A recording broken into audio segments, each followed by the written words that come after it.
Shalom, selamat datang kembali di ibadah online GPDI City on a Hill. Sebentar lagi kita akan memulai ibadah online kita, tapi ada beberapa hal yang akan kami sampaikan untuk Bapak Ibu Jemaat Kota di Atas Bukit. Apa aja itu, Tom? Ya, betul sekali, Sub. Jadi yang pertama adalah mari kita siapkan diri kita. Mari kita berpakaian yang rapi, berpakaian yang sopan, dan berpakaian yang pantas untuk mengikuti ibadah. Dan jangan lupa juga siapkan tempat yang nyaman, siapkan tempat yang jauh dari kebisingan, sehingga Anda bisa menikmati hadirat Tuhan. Dan juga mari bersama-sama kita siapkan hati kita, hindari melakukan aktivitas yang lain selama saudara mengikuti rangkaian ibadah hari ini. Tom, kalau ada yang bertanya, saya ibadah online, tapi saya rindu untuk memberi persembahan, bagaimana, Tom? Ya.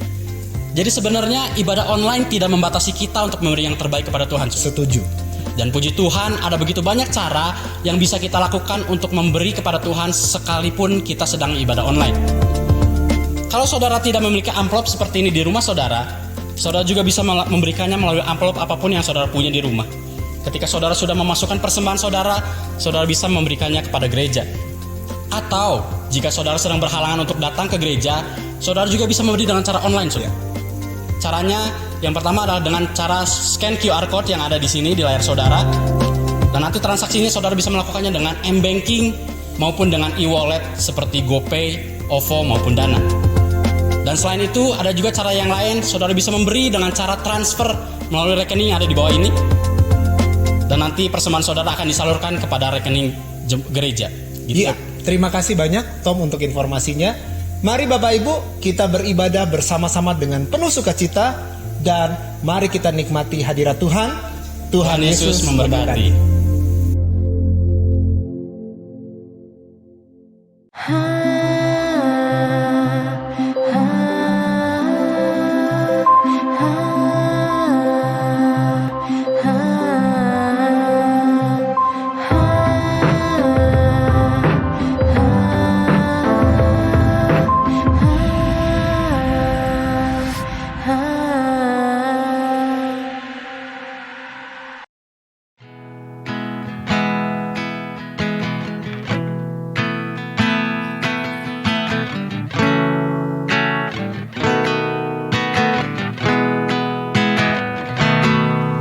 Bagaikan bejana siap dibentuk, demikian hidupku di tanganmu.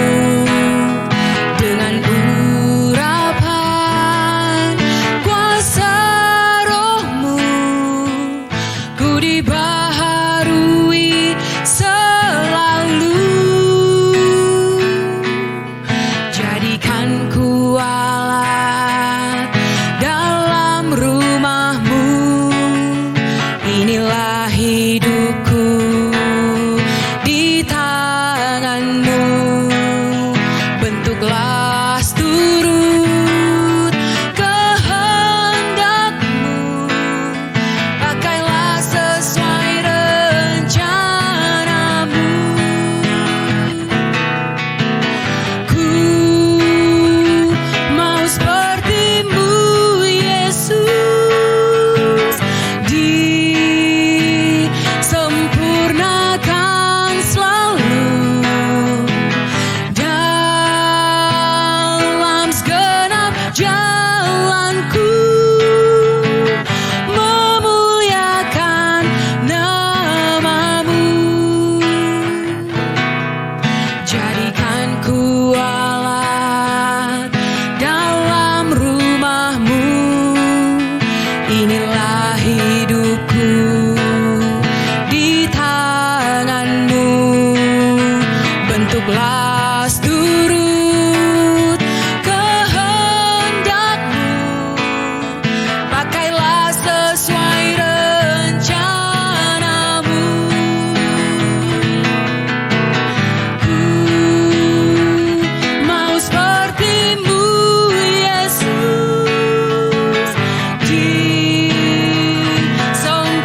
lihat Jana nyanyi tadi, kayaknya lagu ini punya kesan tertentu ya.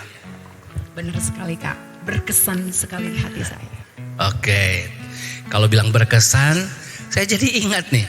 Saya juga punya kesan, ada sebuah lagu yang sering dinyanyikan oleh mama papa saya ketika saya masih kecil, dan lagu itu terus mengantar saya. Boleh dibilang kayak jadi lagu anthem waktu itu ya.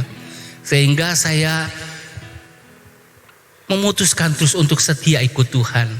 Bahkan lagu itu mendorong saya untuk jadi hamba Tuhan. Lagunya seperti ini. Coba.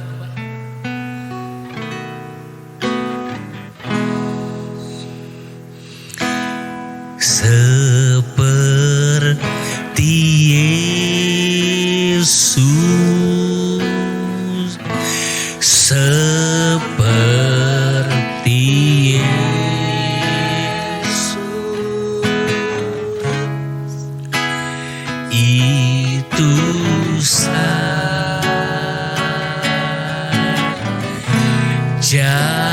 ku pinta.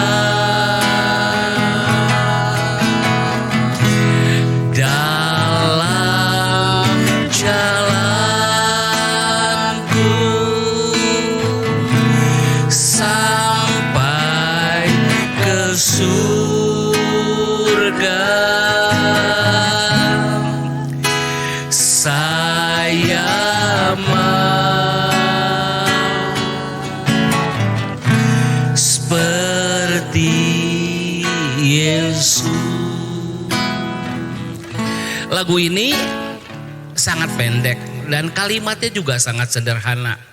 Tetapi kalau saya nyanyi lagu ini dengan kemampuan bermain gitar saya seringkali ketika menyanyi ini gak kerasa air mata sudah mengalir. Gak kerasa saya udah begitu intim dengan Tuhan. Gak kerasa saya membawa lagi mempersembahkan hidup saya kepada Tuhan.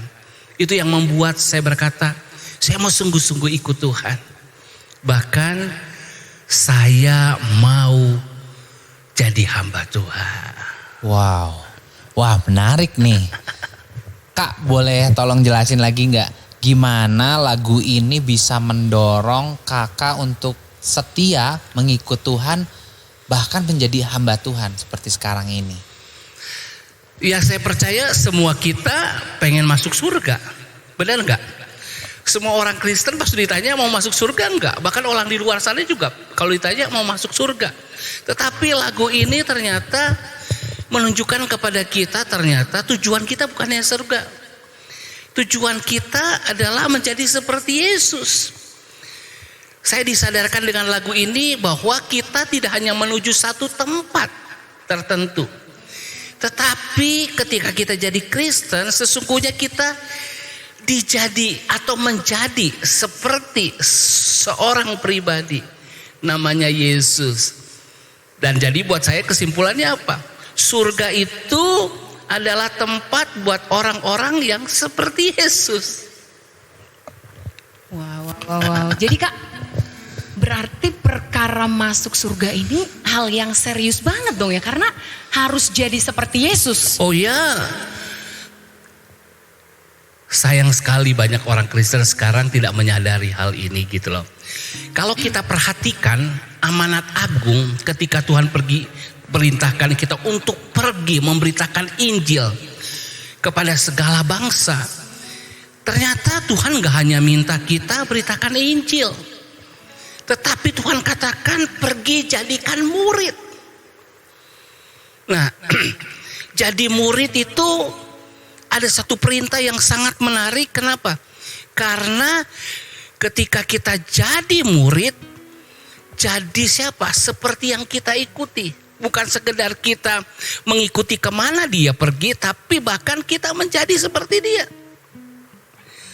Kalau kita perhatikan sungguh-sungguh, bahkan di dalam firman Tuhan, bagaimana Yesus menunjukkan ada dua hal yang Yesus kerjakan di dunia ini lewat kematian dan kehidupannya, dia selesaikan dan dia melapor kepada Bapa di surga. Yang pertama pasti kita sudah tahu semua. Ketika Yesus di atas kayu salib berkata, sudah selesai. Ingat gak? Maka dia menyerahkan nyawanya. Itu adalah pekerjaan penebusan. Dia memberikan hidupnya lewat kematian untuk apa? Menebus dosa. Tetapi ada sebuah ayat di dalam Yohanes pasal 17. Ayat 4 dan 5. Yesus berkata bahwa dia telah menyelesaikan pekerjaan yang diberikan Bapa kepadanya. Apa itu pekerjaan Bapa yang diberikan kepadanya? Dalam konteks Yohanes 17, konteksnya apa? Doa untuk murid-muridnya. Jadi apa yang dia selesaikan di situ? Dia selesai melakukan pekerjaan pemuridan. Jadi ada dua hal yang perlu kita perhatikan. Yesus bukan hanya datang menebus kita, tapi Yesus juga memuridkan kita. Nah, Yesus memang banyak menghabiskan waktu untuk memberitakan Injil bagi banyak orang, ke kota, ke desa, ke berbagai tempat. Tapi perhatikan, dia lebih banyak menggunakan waktu bersama dengan murid-muridnya. Ya. Sebentar nih Kak. Tadi kan perkara mengikut Yesus itu hal yang serius karena kita harus menjadi seperti Yesus. Ya. Tapi tahan dulu nih Kak. Saya ada pertanyaan. Ada juga sih orang yang nanya ke saya, tapi pengalaman pribadi saya juga. Ketika mengikut Yesus itu justru sering nih yang terjadi di dalam hidup saya itu semakin banyak masalah, semakin banyak tantangan. Padahal saya tuh mengikut Yesus gitu Kak. Itu tolong dijelasin Kak, gimana tuh? Kan mengikut Yesus, Iya. tapi masalah, tantangan semakin sering datang dalam hidup. Nah inilah konsepnya yang saya bilang tadi. Begitu banyak orang ketika jadi Kristen ikut Yesus, mindsetnya cuma sampai Yesus menebus saya pindah ke surga gitu loh. Itu gak salah sih ya. Ketika Tuhan menyelamatkan kita, pertama Tuhan memang selamatkan roh kita. Kita lahir baru, jadi ciptaan baru. Tetapi tahukah saudara, tahukah kita semua, kenapa masalah bermunculan? Masalah gak pernah habis dalam hidup kita. Tetapi kenapa masalah rasanya semakin banyak dan semakin clear itu masalah ketika kita ikut Tuhan. Ya enggak? Kenapa? Karena inilah yang disebut dengan Tuhan mau menyelamatkan bukan hanya roh kita, tetapi menyelamatkan watak kita. Menyelamatkan karakter kita untuk jadi seperti Tuhan. Dengan masalah-masalah itu kita ditunjukkan mana yang belum jadi serupa dengan Tuhan, mana yang Tuhan mau koreksi. Dan itulah yang disebut dengan proses pemuritan sebetulnya. Oke. Ya. Kalau tadi soal kita dibentuk oleh Tuhan. Nah, sebenarnya gimana sih Kak kalau caranya Tuhan membentuk kita? Apakah kita cukup dengan pergi ke gereja aja atau ada yang lebih dari itu? Kalau kita mau serius dengan Tuhan, kita menyadari bahwa Tuhan berurusan secara pribadi dengan kita. Pergi ke gereja itu baik, tetapi kalau hanya sampai di situ, kita beribadah bersama-sama dalam komunitas, ya gak salah. Tetapi Tuhan akan berurusan lebih lanjut lagi, bukan sekedar kita dalam satu kumpulan, dalam satu kawanan, dalam satu kelompok. Tetapi Tuhan punya kerinduan ketika membentuk karakter kita itu personal, pribadi. Dan itu yang disebut dengan pemuritan. Tuhan mau memuridkan kita pribadi demi pribadi. Jadi Tuhan mau kita punya hubungan dengan Dia secara pribadi. Dan ketika kita punya hubungan secara pribadi, pribadi kita pun terekspos. Siapa kita dan bagaimana seharusnya kita jadi. Bahkan kita akan tahu banyak hal tentang diri kita yang Tuhan maksudkan dalam hidup kita. Ya. Jadi Kak, sepenting apa sih pemuritan ini buat kita? Kan ada yang bilang saya sudah baca Alkitab.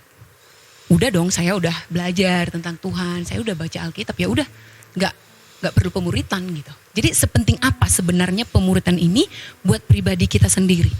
Kalau bicara pemuritan, nggak hanya dalam komunitas, perlu ada pemuritan one on one.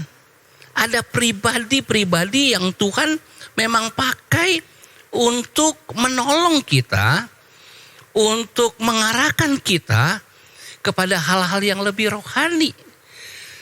Kadang-kadang kan kita nggak tahu tentang diri kita sendiri. Kadang-kadang kita salah melangkah.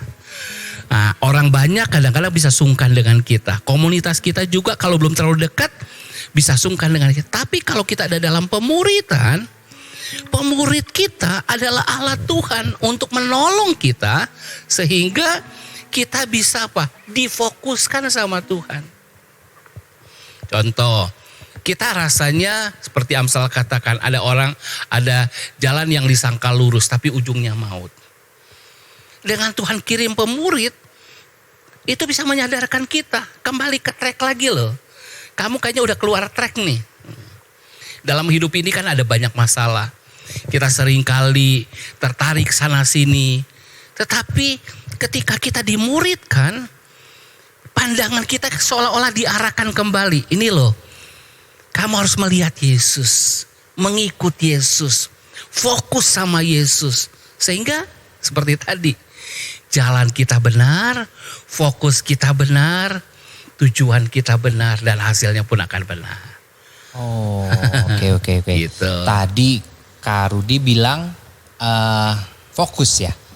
Berarti kalau kita difokuskan itu kita bisa kita fokus untuk biar Tuhan tuh mau kita menjadi seperti apa. Mungkin seperti itu ya. Atau mungkin Kak Rudi bisa jelaskan lebih detailnya seperti apa kalau kita fokus itu. Ya, ketika kita fokus, itu yang tadi. Tuhan bukan hanya mengarahkan kita ke tujuan tertentu. Dan sifatnya personal. Karena setiap orang ini panggilannya khusus. Setiap orang ini modelnya khusus. Bukan hanya masalahnya yang khusus, tetapi Tuhan juga punya rancangan yang khusus gitu loh. Ketika Tuhan mengangani kita, menangani masalah kita yang sangat personal, sangat pribadi, tetapi Tuhan juga mengingatkan, kamu juga punya tujuan yang aku taruh dalam pribadimu. Misalnya ada talenta kita, ada karunia kita, ada panggilan kita. Hanya ketika kita lewati pemuritan, itu akan tergali. Bukan hanya masalah-masalah kita bisa diselesaikan, tapi lebih dari itu ada hal-hal yang kita ditemukan gitu loh. Panggilan karunia kamu, sehingga kamu bisa bukan hanya diberkati, bahkan saluran berkat buat orang lain. Ya. Kalau pemuritan sepenting itu nih Kak. Ya. Nih gereja kita, gimana gereja kita bisa membangun pemuritan nih bagi jemaat yang ada, bagi generasi muda sekarang. Gimana gereja kita bisa menjawab, memberikan pemuritan yang relevan gitu Kak. Ya. Kan penting banget tadi. Ya, nah ini uniknya Tuhan kita ya. Dia juga memperlakukan kita unik. Baik secara pribadi maupun secara gereja. Lokal demi lokal. Nah itu sebabnya Tuhan kasih visi buat gereja lokal kita. Kota di atas bukit. Tuhan kasih misi buat kita. Membangun generasi yang cemerlang. Dan unggul di komunitasnya. Jadi Tuhan juga kasih strategi sebenarnya bagi gereja lokal kita. Nah ini yang saya pengen kalian benar-benar tahu. Kalian mungkin sudah lama dimuridkan. Tapi biar kita lebih fokus lagi. Saya pengen bagi apa yang Tuhan kasih di hati saya. Gimana sih untuk menggenapi kota di atas bukit. Ya saya baca ya sedikit ya. Di dalam 2 Timotius pasal 2 ayat 1 sampai dengan 7. 2 Timotius pasal 2 ayat 1 sampai 7 berkata begini. Sebab itu hai anakku, jadilah kuat oleh kasih karunia dalam Kristus Yesus. Nah, Jadilah kuat itu seperti apa saudara? Seperti orang jadi dewasa. Itu gambarannya. Jadi kuat itu adalah seperti orang yang cemerlang dan unggul. Bayangkan saja jadi kuat itu kuat fisiknya. Bagus gak? Tapi lebih hebat lagi kan kalau kuat mentalnya. Kuat rohaninya. Gak boleh ketinggalan. Kuat keuangannya. Ya enggak? Ya. Jadi Tuhan mau kita sungguh-sungguh dewasa. Itu yang Tuhan inginkan. Itulah tujuan pemuritan. Seperti Yesus itu tidak lain kan bicara tentang kedewasaan rohani. Nah, dalam bahasa ini jadilah kuat.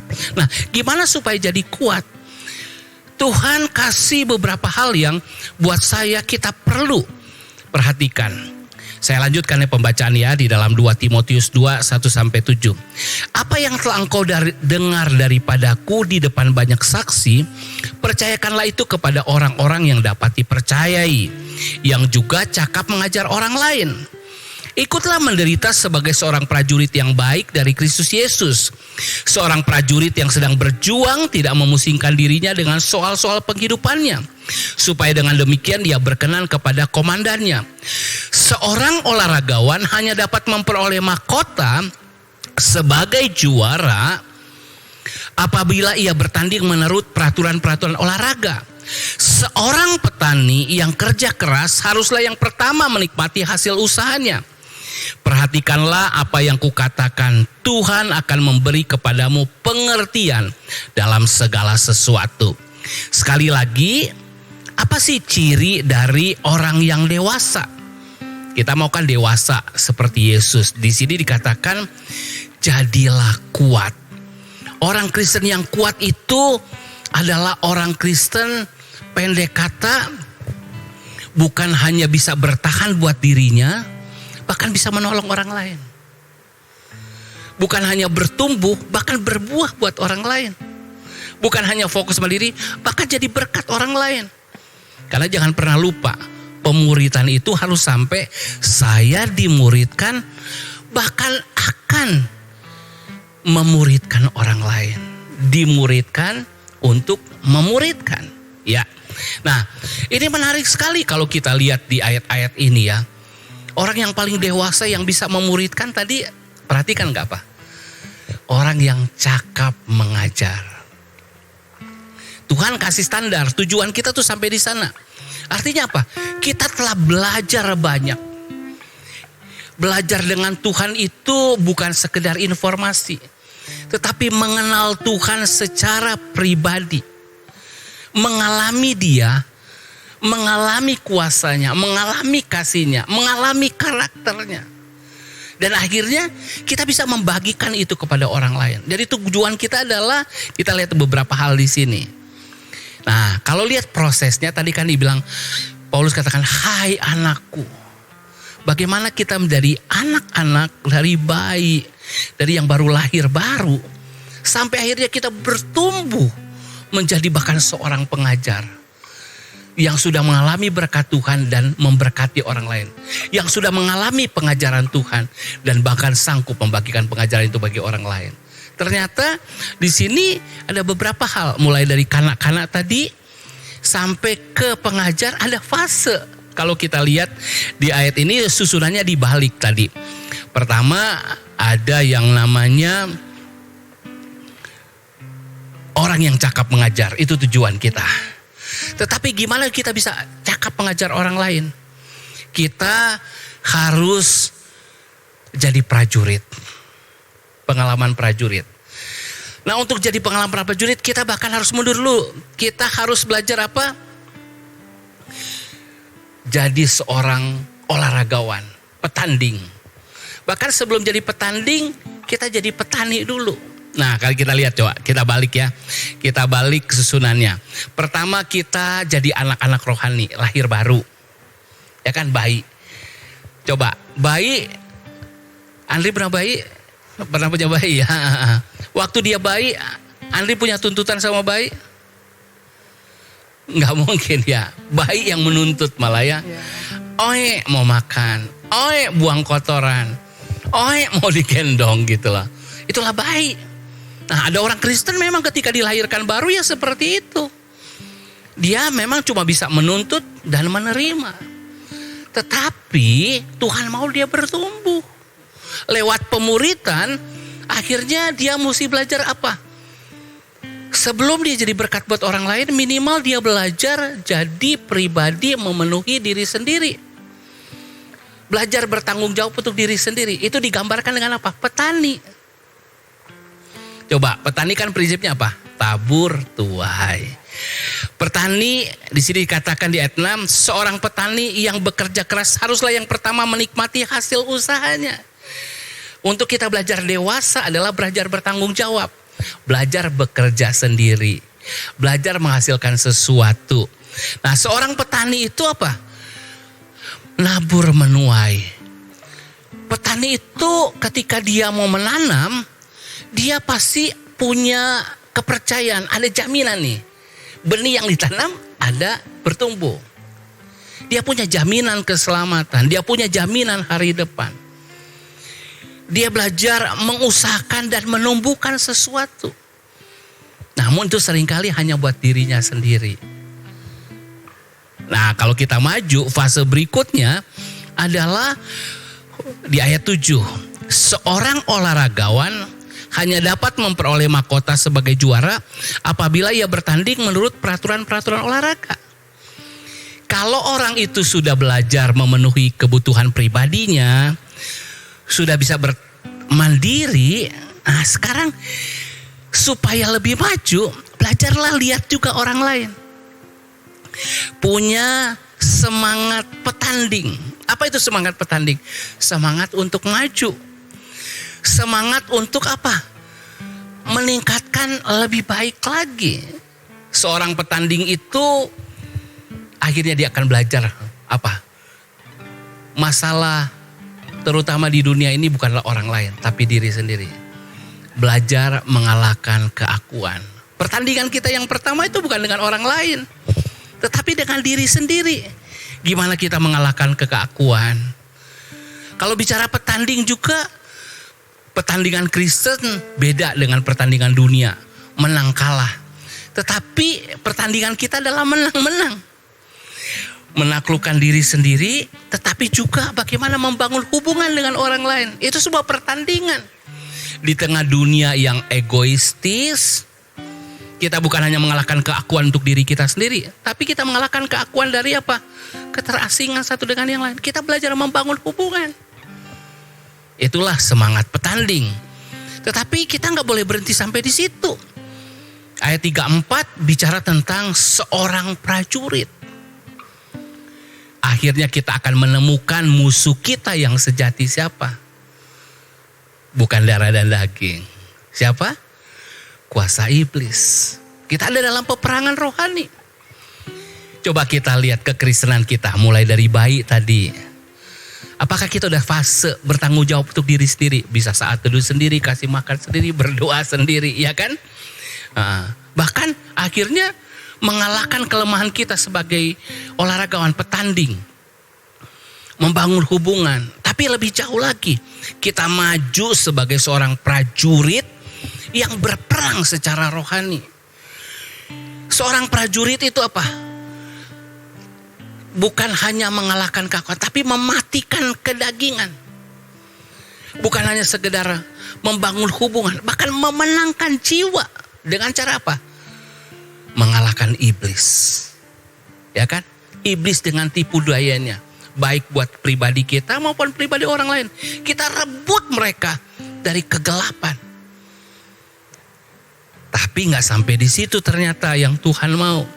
Tuhan mau kita sampai di ayat 2. Cakap mengajar orang lain. Ya enggak? Apa artinya kita cakap mengajar orang lain? Karena pelajaran kita sudah tuntas. Bicara kemarahan, saya sudah menaklukkannya. Dan saya bisa mengajarkan itu kepada orang lain. Bicara memberi, saya sudah menaklukkannya. Saya bukan pengambil, tapi pemberi. Saya sudah menang ya, saya mengajarkan. Bicara melayani, saya sudah terlibat di dalamnya. Saya sudah makan asam garam istilahnya. Dan saya bisa mengajarkan orang lain. Nah itulah kekuatan yang sejati. Kebayang? Jadi kalau saya menggambarkan ada sebuah lingkaran. Mulai dari kita lahir baru. Akhirnya kita jadi kanak-kanak itu seumpama seorang petani. Kita mulai tumbuh seperti seorang petanding. Kita mulai lebih dewasa menjadi seorang prajurit. Bahkan akhirnya kita menjadi dewasa penuh. Menjadi seorang pengajar. Dan akhirnya kembali. Pengajar itu melahirkan baru. Jiwa yang baru menolong dia untuk bertumbuh melewati fase petani, petanding, prajurit, dan akhirnya kembali jadi fase pengajar. Kira-kira sampai sini sambung gak? Ngerti Kak. Jadi mengikut Yesus nggak melulu setelah dimuridkan fokusnya hanya di kita, berhenti di kita, enggak. Ketika kita udah dimuridkan, udah diisi, udah diajar, itu harus tersalurkan. Harus ada jiwa-jiwa yang dimuridkan. Iya, kan akhirnya nanti suatu ketika kan kerohanian kita harus diukur. Ukurannya apa? Buah.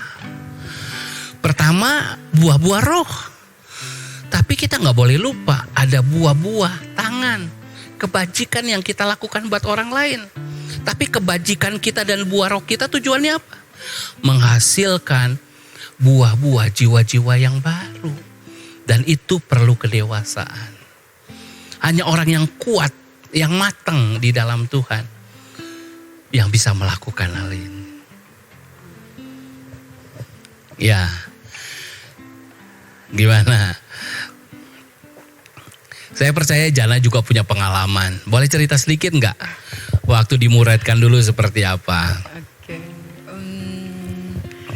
Saya itu dimuridkan ketika kuliah di Medan. Semester berapa ya? Kalau nggak salah semester 3. Gitu. Akhirnya join pelayanan mahasiswa. Akhirnya saya bergabung, saya menjadi anak-anak rohani saat itu. Dan di dalam pemuritan inilah, saya lahir dari keluarga Kristen. Tapi di dalam pemuritan inilah saya benar-benar lahir baru. Terima Yesus sebagai Tuhan, sebagai juru selamat saya itu ketika kuliah semester 3 itu di pelayanan mahasiswa ini. Dan akhirnya saya dibina, dididik, ya puji Tuhannya sih Kak. Sama dengan nilai-nilai yang Kakak bagikan, ya saya juga ada tuntutan, ada kerinduan juga setelah dimuridkan harus jadi pemurid saat itu. Jadi ada beberapa mahasiswa juga lah yang sempat saya muridkan tapi akhirnya lulus dan ke Bandung ini gitu kira-kira Kak. Kalau Andri share, waktu itu pemuritan kita gimana? Masih ingat gak? Ya, yang saya ingat waktu itu kita bikin seperti kelas. Pemuritan itu betul-betul seperti sekolah, seperti seorang murid. Dimana waktu itu kita bikin ada materinya dan kita ada ujian tuh waktu itu. Tapi yang saya dapat banget waktu itu ketika pemuritan, betul-betul saya diajar bahwa menjadi seorang murid itu harus punya hati yang rendah hati. Soalnya yang mau diajar itu yang saya dapat Kak. Jadi ketika pemuritan saya ikut pemuritan itu ya betul-betul waktu itu saya mau diajar, saya mau mengenal Tuhan lebih dalam lagi. Enggak cuma sekedar yang saya tahu dari saya sekolah minggu. Waktu itu mungkin saya kuliah kali ya. Sama sih kayaknya, waktu kuliah juga. Saya waktu di gereja ini, saya masih kuliah waktu itu dan ikut pemuridan. Ya itu yang saya juga mungkin terteblak tadi. Wah, apakah selama ini saya sudah tidak menjadi murid lagi tapi sudah mulai jadi sombong atau gimana. Tapi ya itu tadi yang saya dapat dari Kak Rudi tadi share. Wow, luar biasa berarti untuk menjadi murid dan memuridkan. Ya, terima kasih buat sharingnya ya. Tapi pemuritan itu memang ada model yang bisa model kelas, ada model yang organik. Artinya kita nggak sadar sebenarnya orang-orang di sekitar kita memuridkan kita. Ada yang intentional juga, sangat terstruktur, sangat intens gitu loh. Dan memang harus diingat pemuritan itu nggak pernah boleh berhenti harusnya. Selama kita masih di dunia ini, Tuhan mau kita terus dimuridkan. Amin. Bahkan jangan pernah lupa terus juga memuridkan. Kalau bicara pemuritan masih banyak nih. Tapi saya rasa kita siapkan untuk yang sesi yang lain ya. Tapi sepakat ya, tujuan kita bukan sekedar ke surga. tapi menjadi seperti Yesus. Dan ketika kita menjadi seperti Yesus, tidak ada yang melebihi hal itu. Tidak ada yang memuaskan lebih dari hal itu. Tidak ada yang lebih luhur dari hal itu. Nah, ketika kita jadi seperti Yesus, kita bahkan punya belas kasihan juga buat mereka-mereka yang belum kenal kasih Tuhan, yang terikat dengan dosa, terikat dengan kebiasaan buruk. Kita yang sudah belajar sifat Yesus, wah betapa kita diberkati ya. Tapi masih banyak mereka yang belum mengenal kasih Tuhan. Bahkan di jemaat mungkin masih banyak yang belum dimuridkan.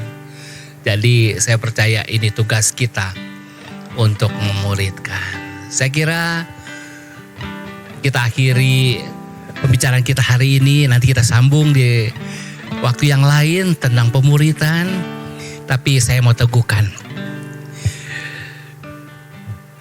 marilah berikan diri saudara untuk dimuridkan dan memuridkan. Karena ketika kita akhirnya harus bertanggung jawab menjadi orang Kristen, bukan hanya sekedar pergi satu tempat, tetapi menjadi seperti Yesus, menjadi orang yang dewasa rohani, menjadi orang yang kuat, bukan hanya buat diri sendiri, bahkan menolong orang lain. Itu pastikan saudara dimuridkan. Dimuridkan sebagai anak-anak mulai dari lahir baru. Bertumbuh seperti seorang petani yang mulai bertanggung jawab buat diri sendiri. Seorang petanding yang melihat kelebihan orang lain masih terus bertumbuh. Bahkan seorang prajurit yang mengalahkan kuasa gelap, melepaskan orang-orang dari belenggu dosa. Bahkan menjadi seorang pengajar yang membimbing orang untuk menuju kedewasaan. Tuhan tolong kita. Nah, saya percaya ini adalah tugas kita semua orang Kristen. Ingat amanat agungnya, pergi jadikan segala bangsa murid Tuhan. Dan inilah tugas kita. Marikan yang kemudian ini. Berikan pada kami hati yang mengasihi, jiwa-jiwa yang belum mengenal kasih Bapa. Mereka yang dalam gelap, mereka yang tersesat, hati kami iba seperti hati-Mu Yesus. Tuhan, ini tugas kami. Beri keberanian bagi kami. Taruhlah roh yang rela melayani dan menyenangkan hati Tuhan, itu yang kuingini. Tuhan, ini tugas kami. Beri keberanian bagi kami. Taruhlah roh yang rela melayani dan menyenangkan hati Tuhan, itu yang kuingini. Dan menyenangkan hati Tuhan, itu yang kuingini. Dan menyenangkan hati Tuhan, itu yang kuingini.